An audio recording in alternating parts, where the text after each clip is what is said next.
AP Radio 105.7.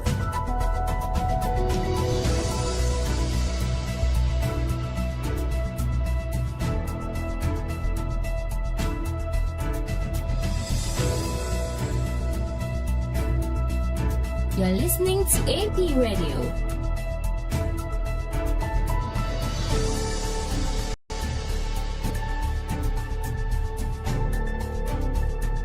Action Power TV, the way of salvation.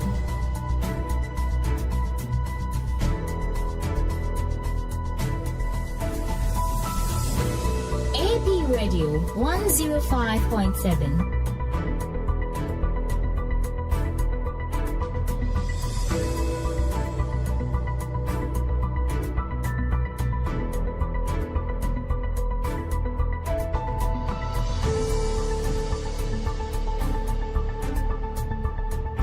You're listening to AP Radio.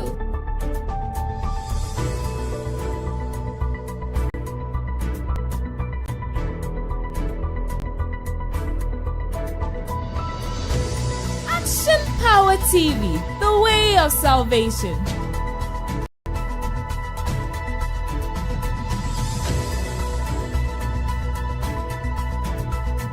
AP Radio 105.7.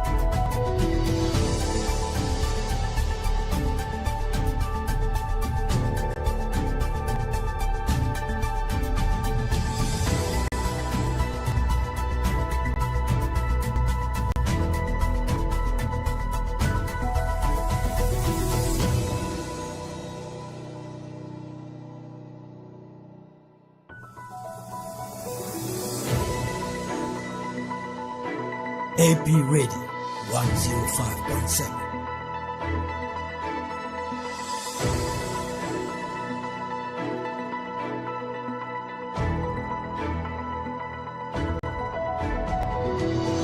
Action Power TV, the way of salvation.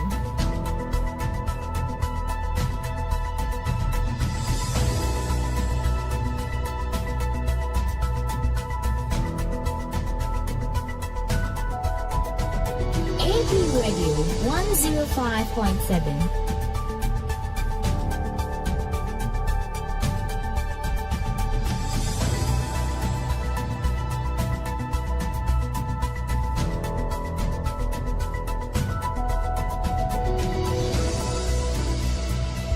You're listening to AP Radio.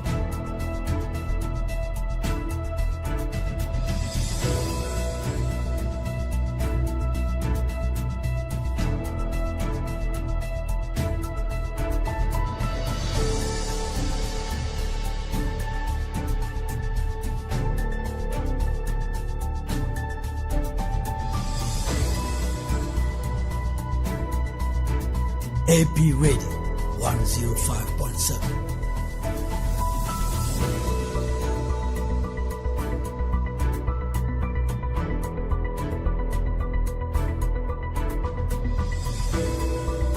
Action Power TV, the way of salvation.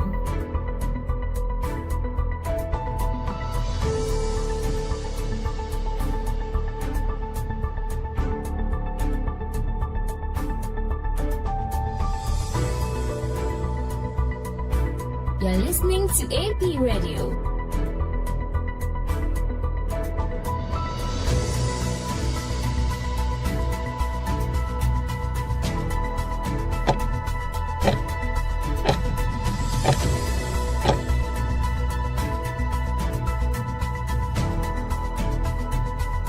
AP Radio 105.7.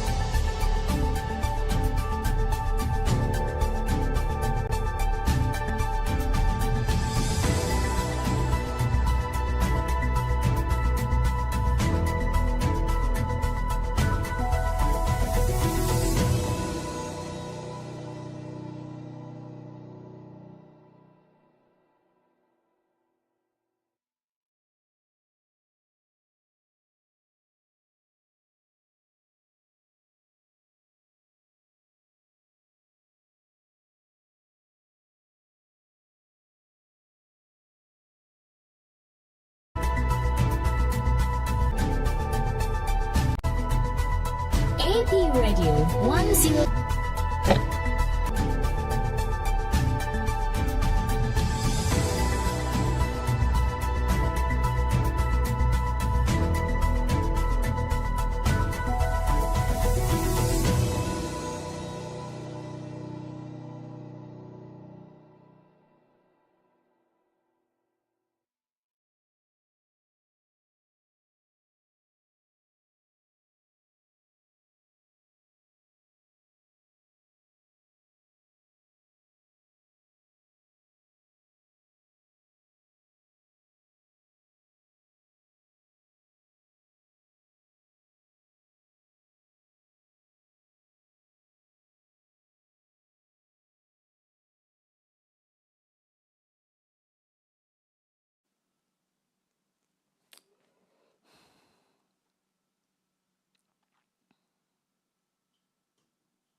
Then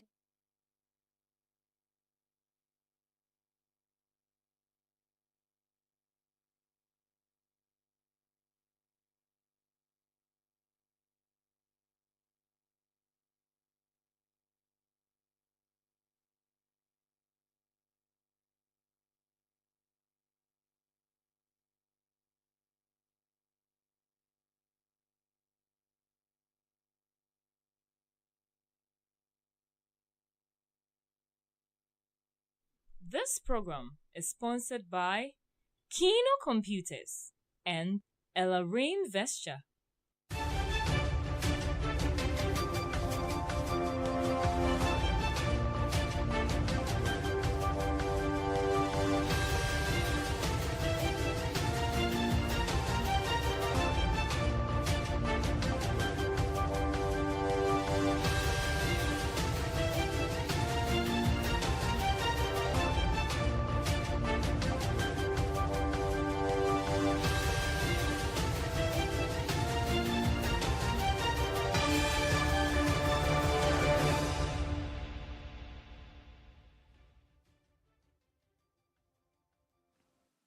I was sharing my money now more heavy at the bar APTV and radio 105.7 Casa Fideso.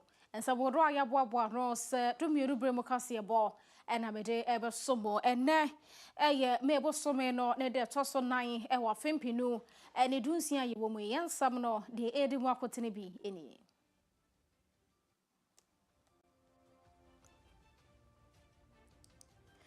Yemang penny at Resta, Coso Moda with Jack at 25 baby no.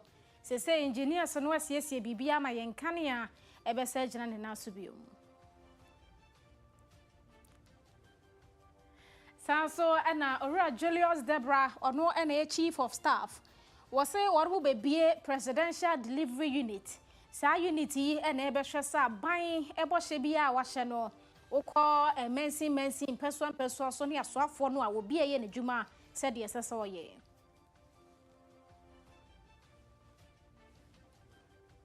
Afia don't come on a France and telephone share with dear my era job punk room at the woman. Was so called Bank of Ghana, one more so a mobile car 15.6 billion, and Yanu cry a 44 billion, a Ghana cities and a car 1 more 2025 every year.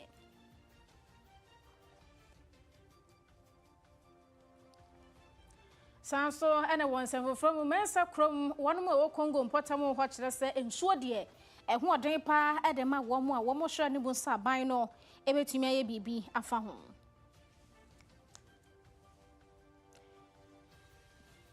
Do no aka home any a day ever some more say do me no bremocracy ball. Okonews.apmedia.gh.com and Sabeka online stories no. Samsung and Facebook and YouTube handle ni APTVGH. TikTok, Instagram, and X and video AP Media _GH. Midi and a boss lady Afia Kyem Agyemang.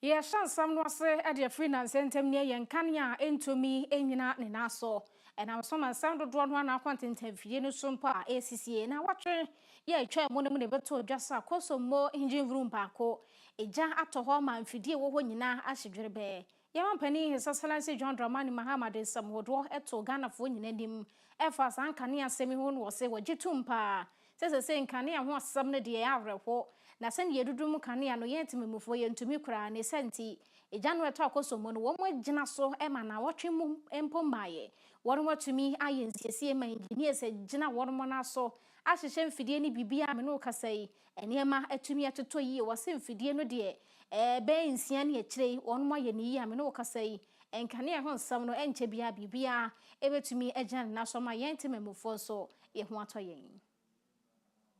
And just yesterday, I was in Akosombo here in the eastern region to inspect the damage at the Volta River Authority electricity generation station following the devastating fire in the switchyard control room. I know many of you are concerned about the disruptions to the electricity supply caused by the Akosombo fire. But I want to share the good news that the GridCo and VRA engineers working together have been able to bypass the bent-out control room and have restarted all the 6 turbines at the Akosombo generating station. And so as of last night, the Akosombo hydroelectric dam is fully operational. I wish to use this occasion to celebrate the engineers of GridCo and VRA for the hard work and ingenuity they put into restoring the hydro plant to full operation. These engineers are a living testament to the fact that Ghanaian workers are the nation's most valuable asset. Agyemang pani his excellency John Dramani Mahama wakasa de afan Ghanaian ho ntinya se mpanimfo ayi wo moni bibia enche bia betoto na kwam ma ye ho atumi atoyen e won Ghanaian ensemo ye kwansan foforo mo Ra Julius Debra ene ye mampani atena ye ho no adwumayefo nyina pani chief of staff no na wokyerasa aban no bete presidential delivery unit sa unity wo se ebehwe ama asoafo awodo a ye mampani de dibra hye wo monsa okomensi mensi aban kra chempanimfo ne mrahye bedwafo a ye de dumedie bia hye wo monsa so monhwe ma mensi mpuntu ntumi kɔ ne no aban ne bohye bia nye ye mampani na ebeti asifo aye na asoafo na ebeye MMDC na ebeye ntisi ya ma project bia na wahwa ye ni yesen so bekwa kobunkunta e wasa presidential delivery unit ya wo mode ebeibo Ra Julius Zebra chese bebo ma nkuntabu aye dwuma pepere wi atuma ye dwuma ma aban ne bohye wahye ye bia no wahwe se obetumi edi ni nyina so tu se yakasa mamu a sabio ne nyese wotena nkran ko a no nko ne wo wadwum na odi ye adwuma nipa na esoma wo no ewo mu a se uko nipa nanim no ko bu akonta akire nipa ne se soma ye soma wo no ne yawa yakodu ne e fa won kra so ne se na dai o ma pani ma obia kwan so wadwun kire o so won sem bi se o ade bi a wate kra won ti ase bisa no enye se osoma obi no wabeyi ano ono abeyi ano amamo na asem a ewo mu ne se yeye ne ye adwuma nyina wa hye kete se enye mo ho ofenti na tumi na ye de amamo no enipa no na apan omutumi de bi de amamo se momfa nso mo enti me madwuma ne se ezese me hwe se aban so afuo nyina obi abe na adwuma pepepe akositani a president pese wa hye bo no ebam enti ewo omapani aso no yatie bi ade bi friend presidential delivery unit a potokasem no kanisa ne kire se ebohye bia omapani ahye bia bosome mpa ho bia se mehwe ne yehu se ade na yakase ye yegusu ya na enti ye ko enima nche ewumu ambehu se nkrofo be fi presidential delivery unit wo aba na nananom sebio ebi ana DC ana minister bi ye bibia mwani so nipa na de o ye ne nyade a eye abojosem na mo ebi anu nso nya kwan meka nkire o mampani enti osoma ye ba mwana so a bibisa o ho a na mo de atu enim na ye nso yakosi na asum se o ye ko hu nana se ekwa we aboka ase ye no ye de afa ha na nso wadaroma anka o de fa ha anka beboa enti nananom ganafo enuanu efie pue mantem ene day omapani say na mamuo no ode ba mo na ase na bibia muhu wo ho amaninje bibi so na manije so amomo na baso na mo hye ne nkran te be ayeman be fa ne ntuma pahia.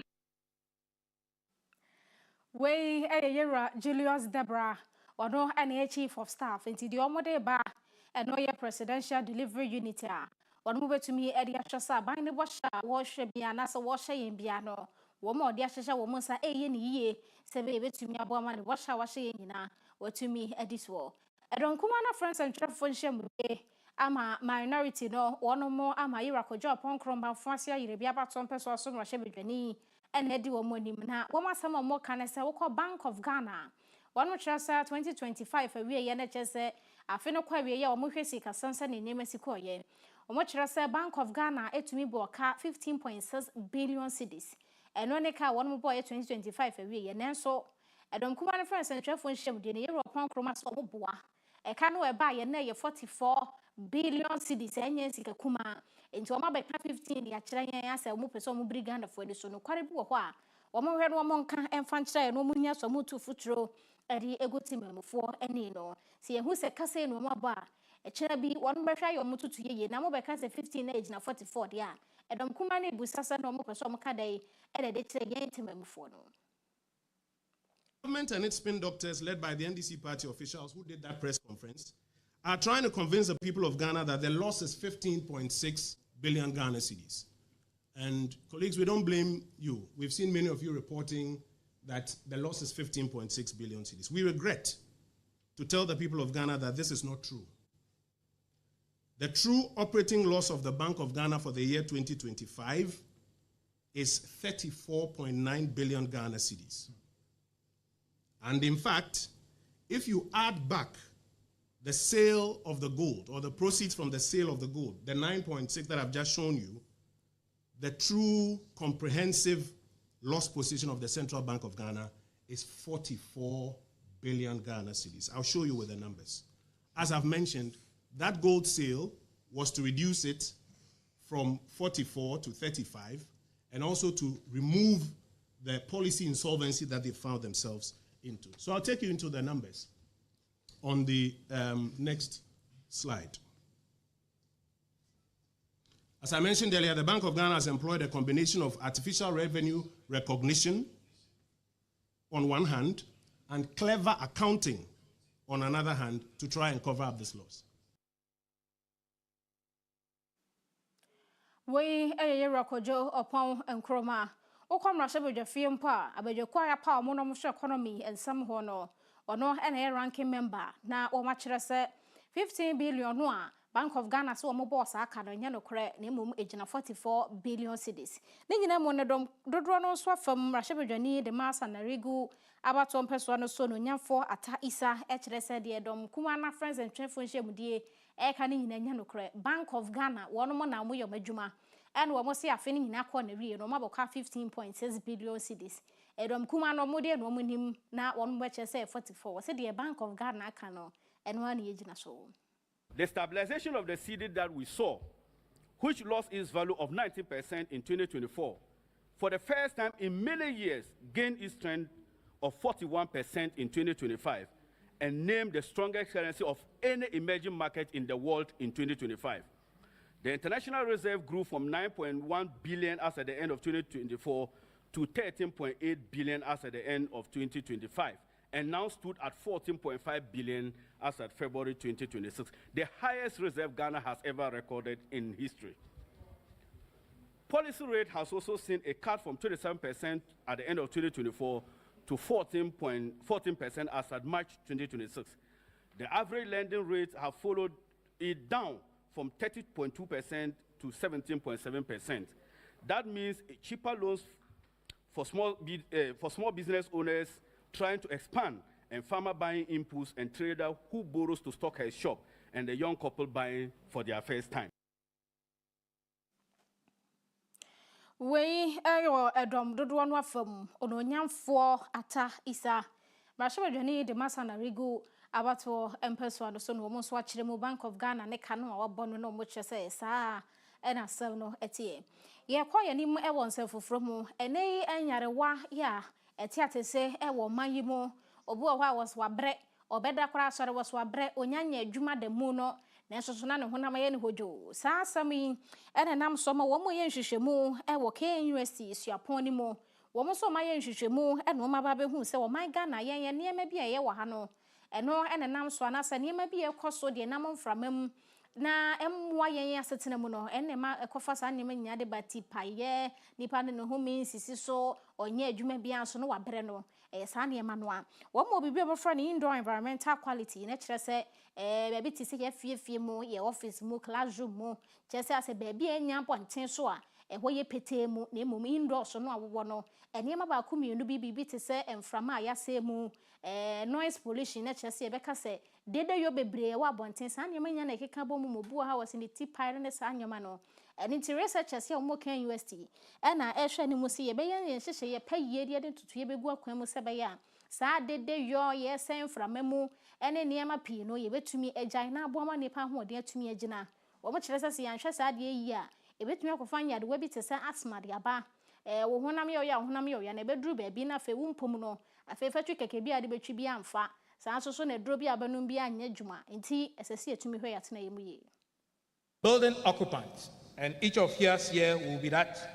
Maximize natural ventilation and daylighting by keeping louver windows open when conditions permit. Keep window areas unobstructed and draw back curtains to benefit from daylight.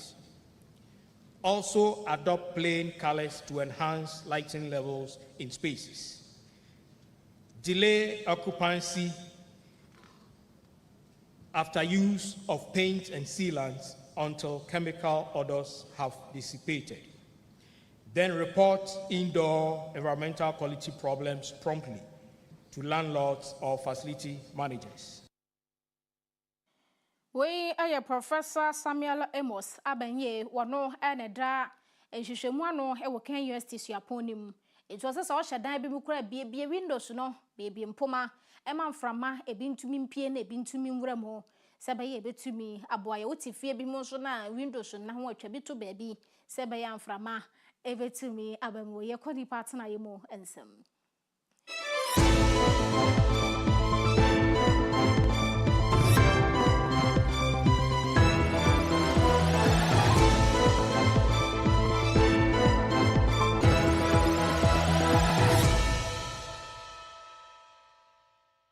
This segment is brought to you by King's Home Studios.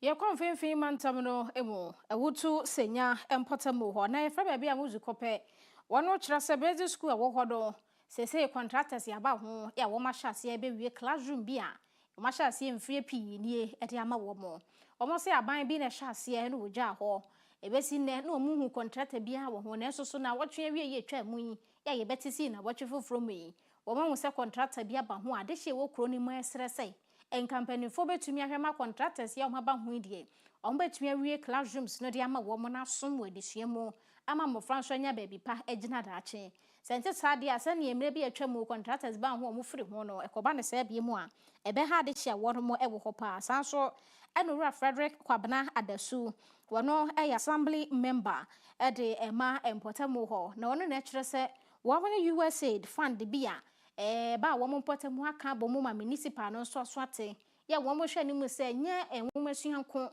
ene ye bayi projects dia ma mo ne mu ba na yare hwe anasa yare sabia nsem nso a wo mo betumi aboa ma corona fa no ntoma pa de efra a desk that can 2 people share are now taking about 4 people on one desk.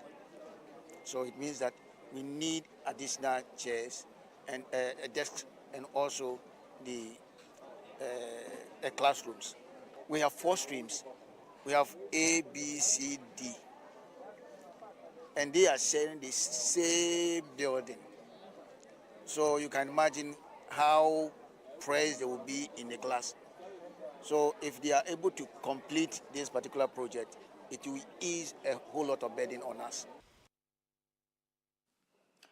We ayora Frederick Kwabena Adasu wano ene assembly member edema muzukope empotamo ho na wono hwe no mu se mo mahia e be fa ne ntoma pefra no wo mo hwe no mu se apomodin fa mu so sayo ene betumi akoso yenkotepa anyinasu e ho nso bro bi wo ho mo frɛ ne mensa krom Congo e wa hafo no north mensi ni mu wasantemantem no mo kyerɛ se eniema pii ene ha wo mo yese nsuo e mankwa enti sa wote ba bi na kyerɛ se nsuo eni ho ana se nsu papa ni ho e ma ho hihia papa de senti en won mo sra ban no empanimfo betumi abebo amrahye bedwani wo ho san so na ban kra chepani so e wo mpotem ho wo mo mehwe meye nsu pa emfa ma wo mo bo ho si bi kwa na baba betutu asanse wo mo ankasa tutu ebura e wo mo mpotem ho na ebura no ohum nsu abusua enye wakono sa wo bese bi dia ye wade ne senti aban no mehwe nye wo mo mmoa baabi ensu pa wo no wo mo be nante achepa ansa na wo maduru ho adesuafo be kosuku anopom be nante be kwakobu nsuo ne beba na o ma late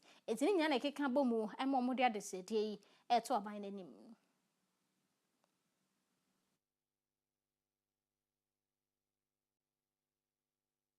we adesedie na yede to assemblyman awo anyina susu enkosi MC MP na regional minister na enko abam se we de yesere wo mo nsuo enye nde na nsuo yetu na ha ye nyina nyine betu nsuo yi eno ana ye no ba se hwe conditions no embum a enkoyi ye de ato assemblyman anim but still ye nyamo papa bi amba ti yesere mo se nsuo da omada roma so omo te yenka omomra no mbanya emoa no mo ntu nsuo fro nye de ema ye so ye ka oman no hu bi me srebo bebe mo mbahwe de ayenum mo mbehwe ansuo no ye se abeto a me aza kurumfo na ye do aso na ye kolo man na ye yo ye kwa akotu na made mudi yo na ye kan suo na mo fie ntie de mo mbetu nsuo na ye se abeto a ye mba ye ntu nsuo ni nya kura bahwe poto bebe nsuo ye se oduru ha iwi akura ye ntimi nu ebe na wa siesie ho wakwa nti ye se mo a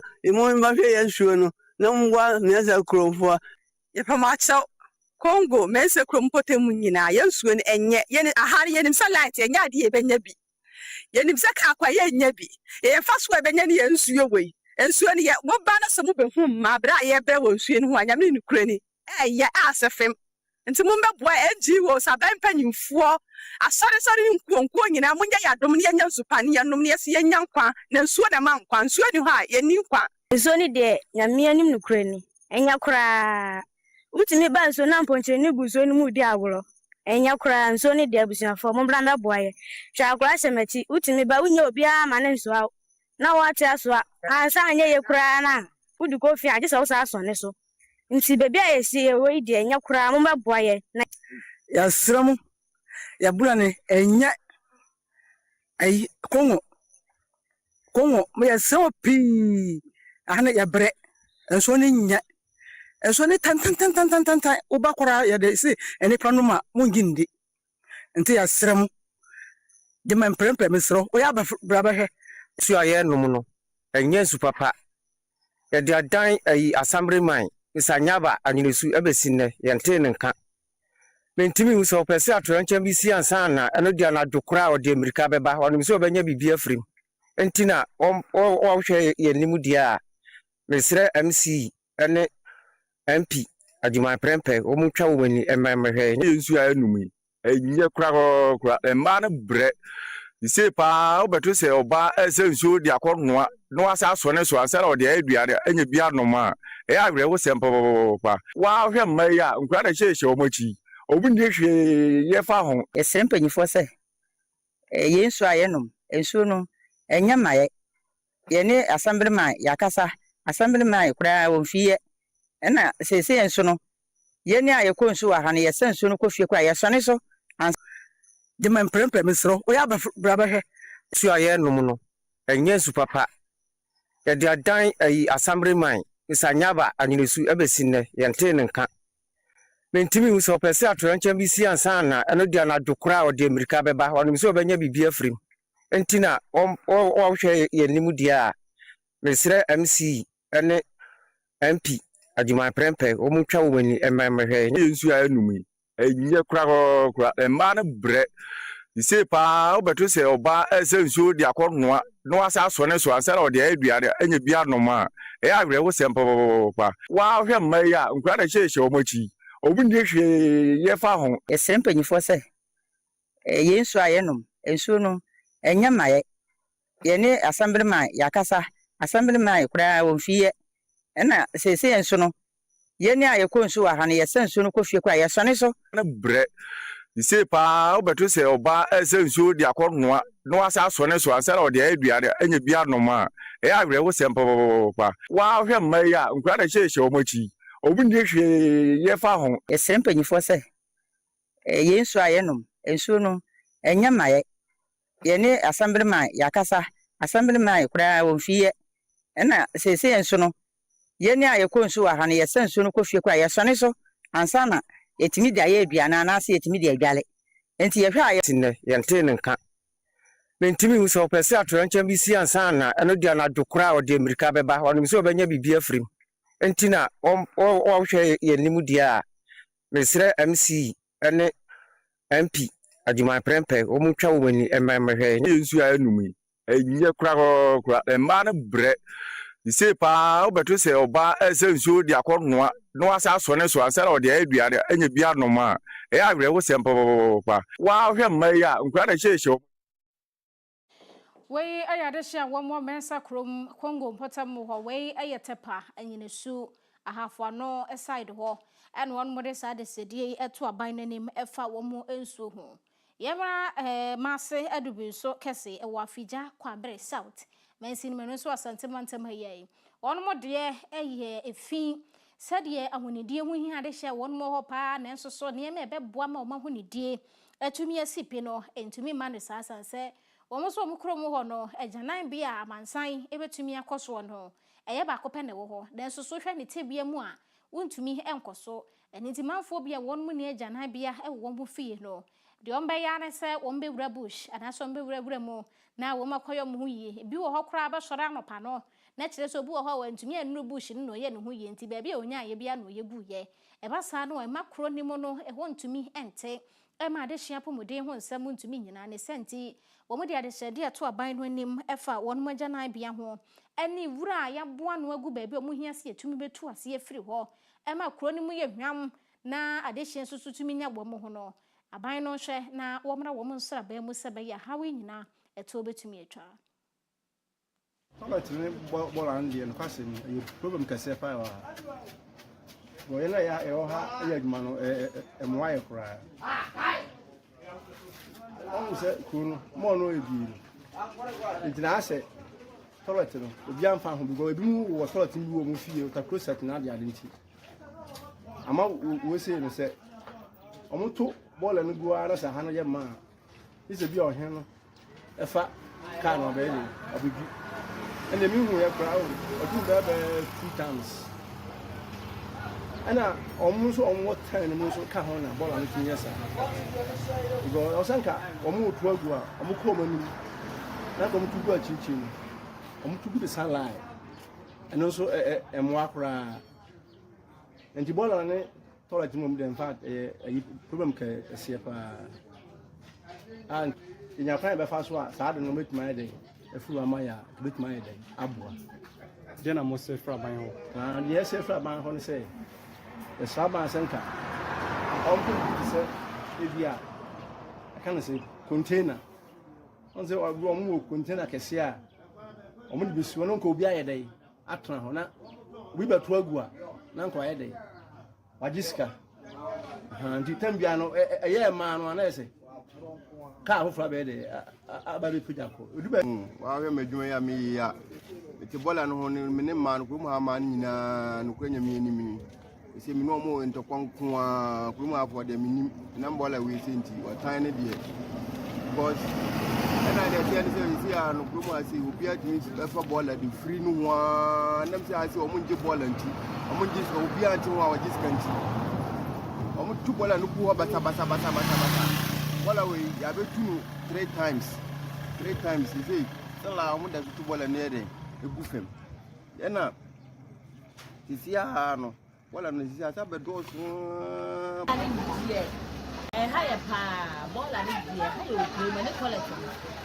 just ye tia no atun ade bola ni yetimi hye ye ni anga say yetun ade yetimi de petrol ni ade egu so hye And so Robert never took all the war when it your pass will be on 50 minutes ball of fin crum. Maybe twice, so no matter 12 one. Oko can you do at them? Fine. Bola you can't into me do a hanum, and to me where you need a hanum. As I the alia and how a blue and the slap by side by a panic, show you could join the strano. One way, one we are mobile. Go to let no cost of cry and yet. Call it an yet. Bola at 12 I say bola and Payaba him. I have a slap my pie.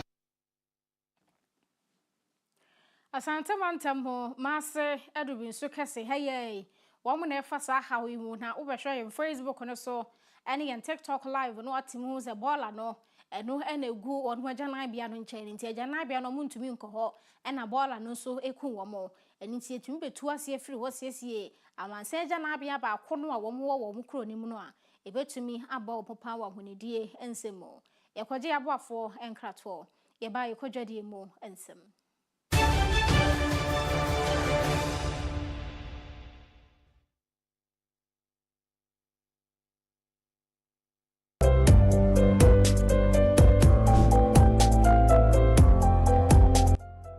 No kwasam say adwumasua ade a se wonsaka obi antumi ngem free wonsam enonti enei se wopese wotu kwan kwa amanone ana wotena omanga na mu adwumanya sika gu botom de a mekanfo St. Augustine Heavy Machine Training Center de amount call na onfa na wotwemi no pe enkyerɛ wo caterpillar piloda any forklifter ebo no ewo fom kra ye wo Kumasi Askwa ye ne Askwa police station no eni dinhwe ne mu ye sanso ben Askwa Children's Hospital tafwa Akoko Space Junction wa ubetumi afre St. Augustine Heavy Machine Training Center 0243860810 St. Augustine Heavy Machine Training Center, we are your last stop.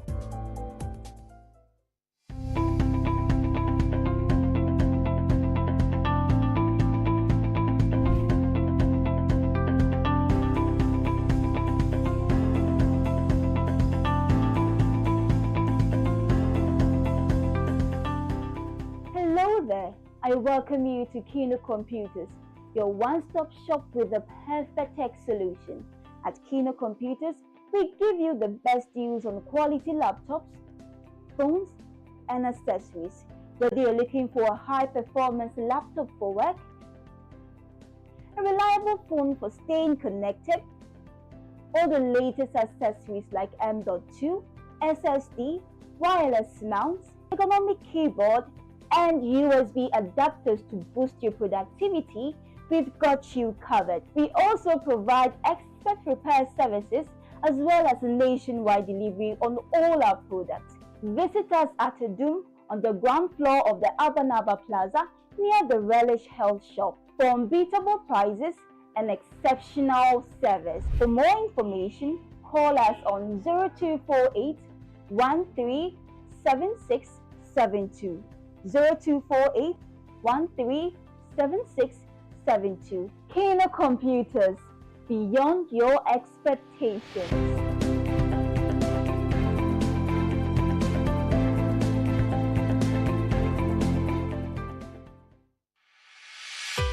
For desktops, UPS, toners, and printers galore, Bell Enterprise has got it all, from CCTV cameras to office chairs that keep you in style at affordable prices that will make you smile. For schools, businesses, and individuals alike, we have what you will surely like. Contact us on 0245 099 786, 0245 099 786. Bell Enterprise. Shop with ease.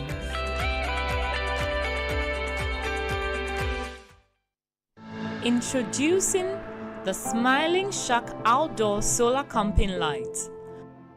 A new modern way of lighting up your world. It's a powerful portable lamp with 2 modes of brightness: a strobe light, as well as a flashlight. You can power it through solar charging or Type-C charging. With a built-in high-capacity lithium battery, you can also use it as a power bank to charge up your mobile phone through USB. To purchase one, contact 055 051 5323 or 053 520 3534.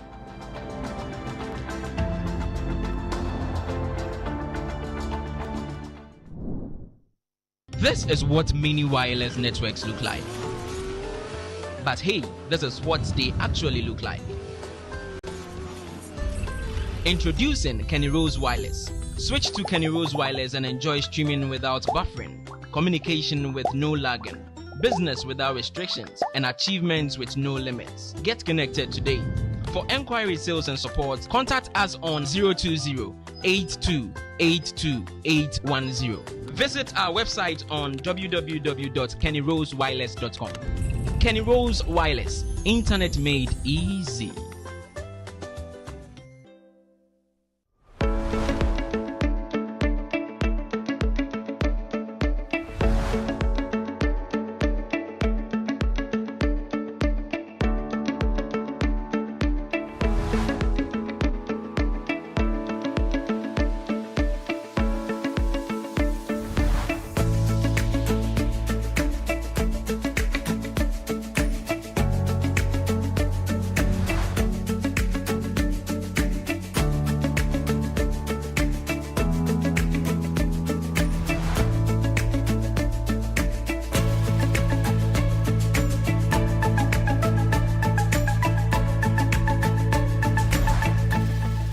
Download the AP Media app now at apmediagh.com/app. It is currently available for Android devices. Coming soon to Play Store and App Store.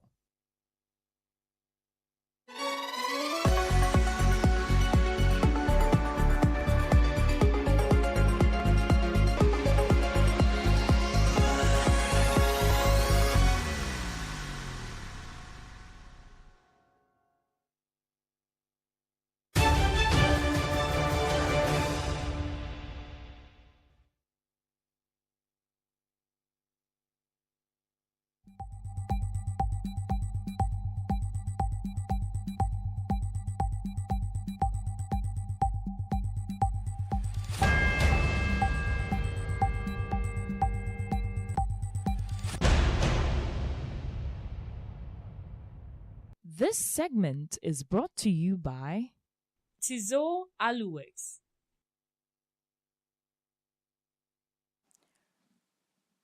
I was going to try hotel Kwaja Yabwafo and Krato, higher APTV, and Radio 105.7 Casafidi. So, if you're from Tubercas here, and I'll go social me, I will TV no son of a woody me, I will Casafidi and so on.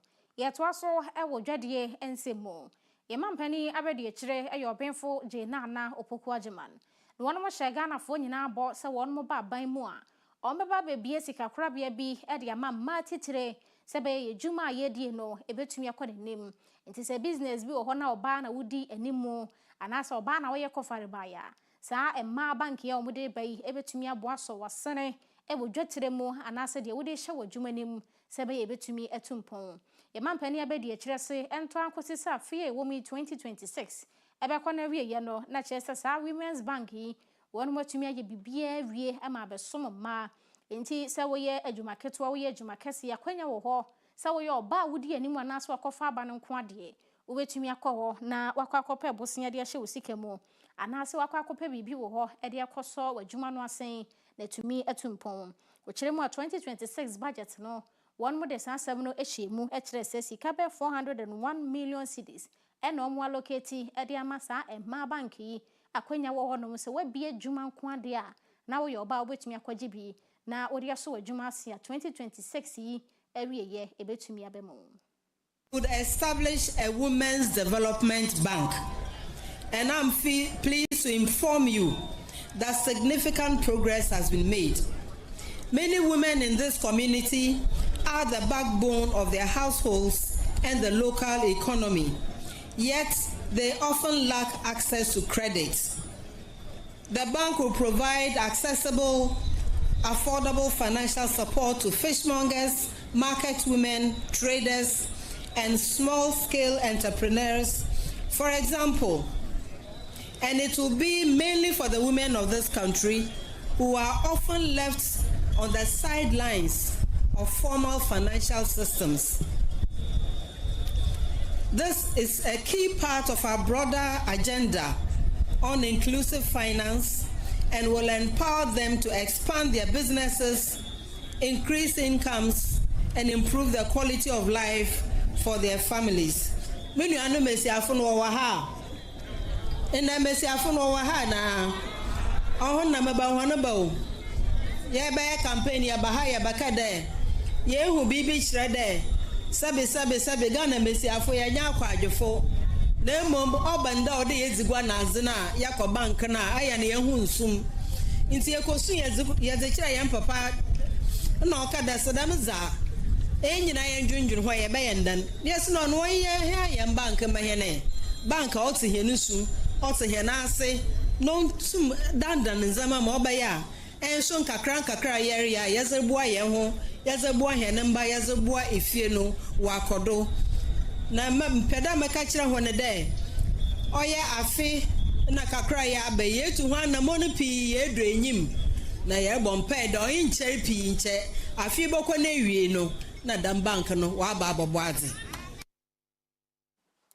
we aye ye vampani abedi a kire obenfo jena na opoko Agyemang eniti ema ehwa ni mo se 2026 he said o maka kira hye yemboi enko na wie ye no de na manya ni da so ne ahotoso say Women's Development Bank na ba ya yebetumi akwaje wosia eri ahye yadwuma mu yenkohwe asidi no ahoden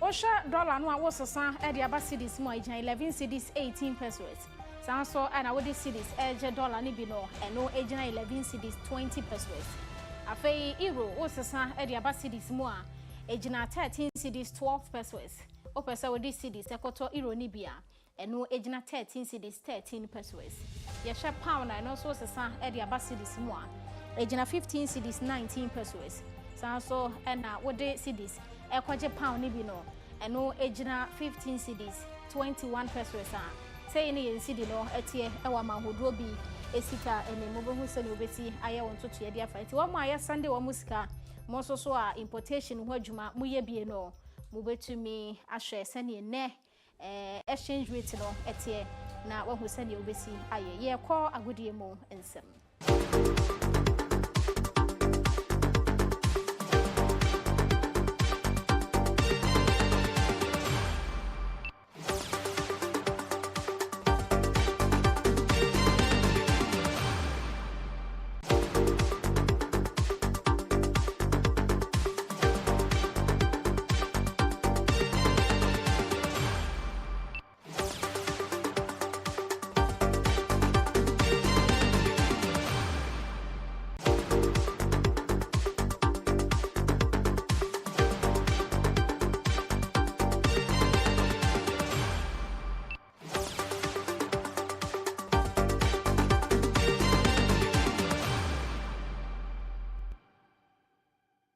This segment is brought to you by Pugbell Enterprise.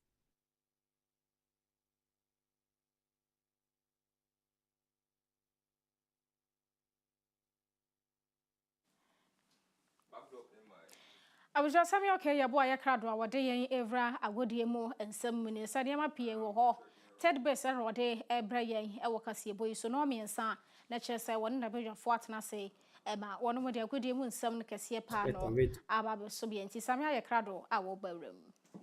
As for the physicality aspect of it, we know that it's important, and we've been working on it very well. We looked really, really fit, but we saw that Uganda had other type of physicality, and that wore our players down a little bit. But our aim is to play around them as quickly as possible to avoid body contact and things. We didn't really get that in the first half, but we are a team that plays around much quicker than we did today. And also, one other thing I could add up is that we wanted to be able to have some fewer practices on the natural grass. That also, I saw that affected us a little bit because we trained a bit few. This is the beauty of football. Everybody sees it differently. And of course, we want to beat our opponents. So it's about also studying and seeing the things that we think they've added, which is a little bit destructive to us or a bit new. So we will also look at it, and definitely, because that's a good question. As for the physicality aspect of it, we know that it's important, and we've been working on it very well. We looked really fit, but we saw that Uganda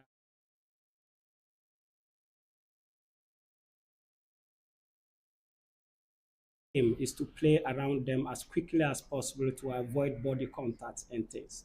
We didn't really get that in the first half, but we are a team that plays around much quicker than we did today.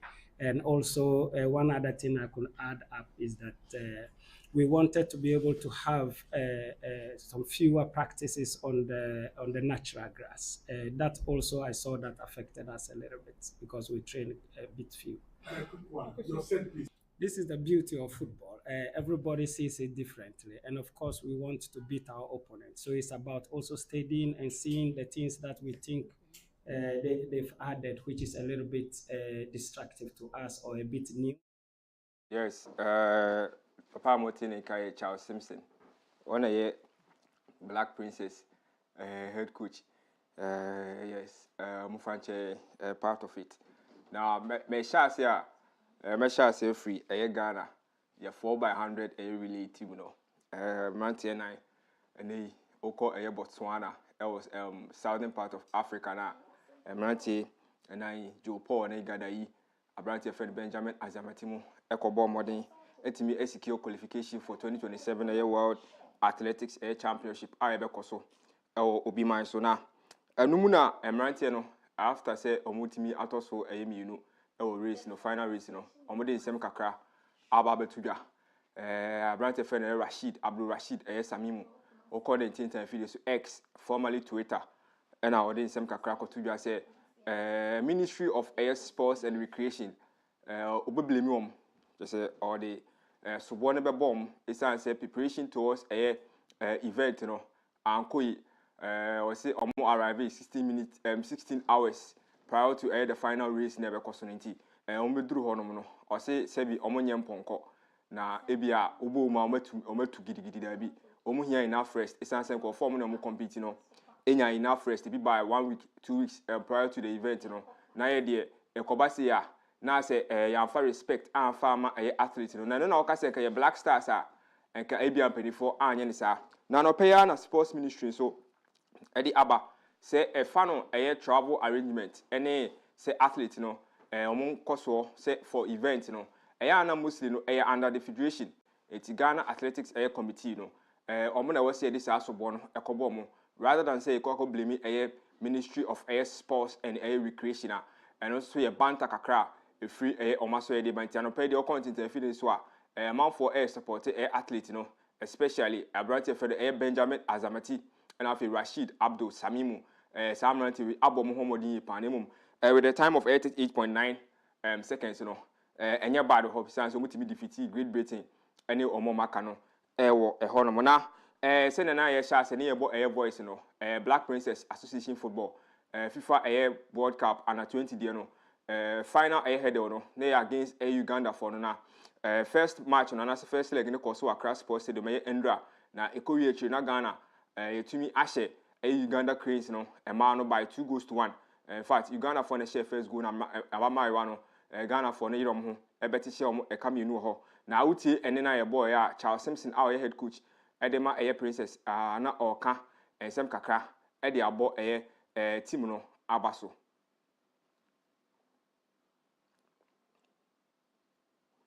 Okay, I'm to aso.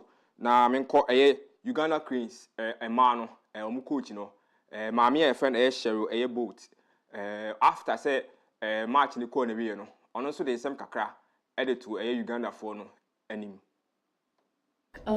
It's something they've never experienced before. I think this would be the greatest, if not the best, opportunity for the girls to qualify for the World Cup. I think Ghana has done it 9 times, and I believe this was the first time. And if they want it bad enough, which I thought today they want it bad enough, I'm expecting the same discipline. I'm expecting the same fighting spirit in the second leg, because this is something they all really badly want. But at the end, it's going to come to the last leg at Kadiva. Terry Boat, our head coach, Edema Uganda, under 20 mano. Ninsem kakra na yeko Ghana Premier League isanse na wotwe Kumasi Krobia Sante Kotoko yeko ni eje kwaku the first park e wo Kaswa Tuba Street FNS yeko wie no na Dreams FC ahye kam yenu a in fact Kotoko sisi no your last 4 matches ya bone man shedan koyi fama enti after match no na papa your friend wo Fred Dormont coach Edema Dreams FC eden nsem kakra ede to ho o sha ase ede fa ni team no ho o say the better team won. I think in many parts we were the best team. So the scoreline is a true reflection. I think we started this game on the front foot. We make sure that we put a lot of pressure on them. We open them up. And I was not surprised that as early as the 14-15 minutes inside the first half, we've taken the lead. And then we managed the movement very well to close the first half. Now for the break, we did some 1 or 2 tactical adjustment. We decided to look for the security group, which indeed came from a beautiful transition. And then we managed the rest of the moment to make sure that we secure this victory, which is very, very important to our aspirations so far as the league is concerned. About the better team now, and you are or Kasem Kakra de Fakotoko. Problems Kakra or no ordinary 2 actually no Ohuye. I mean, they have issues and they need to put their house in order. But as far as I'm concerned, they came very, very competitive and they wanted to win. But then we were very stronger than them. We showed more desire, we showed more intent, we ran more than them, and we asked a lot of questions to their back. And we took, we scored a goal in each half. So by and large, I think it was a performance that Dreams FC deserved it. It could have been even more. It's about Kotoko issues, and or the kakra efa ho na Dreams season we kra no ombeso mo finish say and also or the 2 jama. I agree with you. We still have 4 games to close the league. We are getting to the business end of the league, and we want to make sure that we gather enough points to chalk a very respectable position. Don't forget that we also have 1 eye in the FA Cup, and we want to win the FA Cup as well. Too many bako area 2 FA Cup finals ebekoso ewo Legon Sports Stadium na yemonra the losing coach Hamza Oben a Kotoko interim manager. In fact on a 3rd manager what take charge Kotoko season we na coach yebisa mo bobo ani ahyem ade concentration you at saying. Well, I think bit lack of concentration at the back line. That is where we had the problem. There was disorganization at the back line, of which we were not able to find the line where we're supposed to organize ourselves. So, in our coming games, that's what we work on, especially with the corrections at training grounds, and then make sure in our coming games we try to organize ourselves very well at the back in terms of defending. Aye, yeah, say mamu hu no. One machine. The Biani refuse. It's Sana Coso. Now, some more no class and could chances you rather than a coach. Players name to me. We were watching the game from they couldn't take full control. You say we considered, but we were able to control the game in some parts. And when they also get the ball, they were able to take their chances. That is how we have to see. Per me, well, we created a line how we play today, but we're not able to put the ball at the back of the net. It's difficult with it. We need to put things together and work on all departments and make sure we concentrate in our next game. That's what I have to say. Hey, Bobby, you'll be called Yaboko Pony, so say why she only the Anapuno, Ira, and only the Muno, or the share, you could be not you lose now. Yet see me Kotoko fans, Nibi, Edding Komaka. Now you heard some if you must be giant. So coach in Yanum coach here, I'm Santa, your man about answer coach. What you can say, the boss and home answer. What to make crash prayer about Kumpo, I'm fine over. But in I was one and on shoe, and shoe, and Sabbath, and business Sabuton Bokotoko. If you got to 20 grand, I'm Santa when you have maximum one.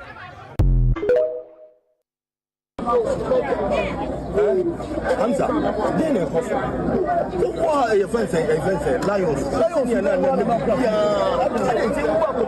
Charlie. I didn't a coffee, what won't be betrayed.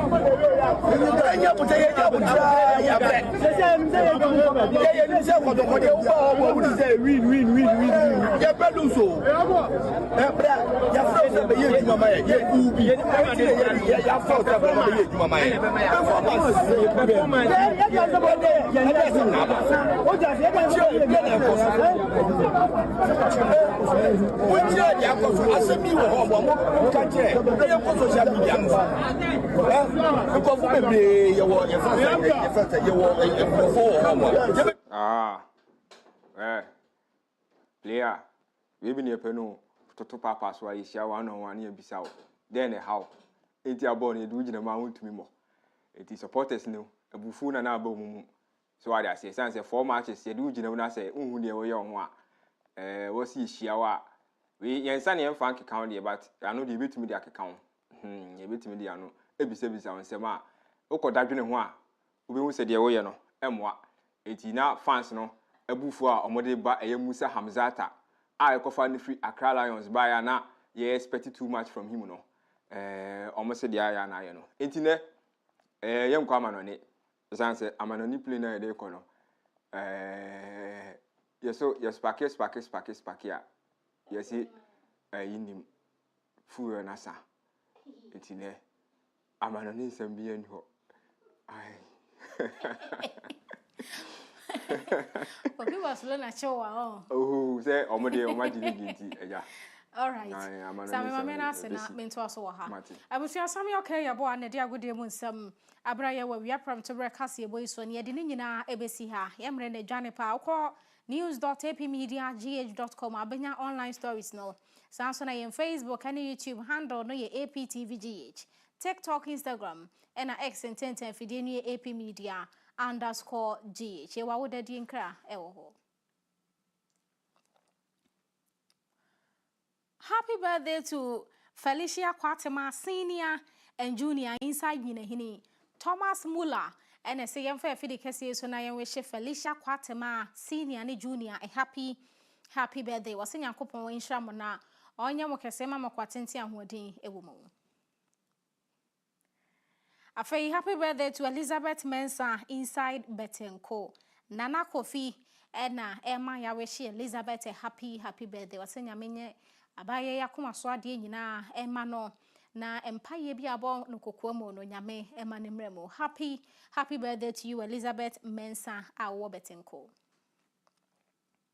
Kepoku ene na bedwa for betena se no miensa no mo the AP Sports abesomo TV so ena fe radio 105.7 kasefidie ne so. Medin ene boss lady Afia Kyem Agyemang me na mesomo kase ene kinkan mo. No nsia brem ye besehia makramo.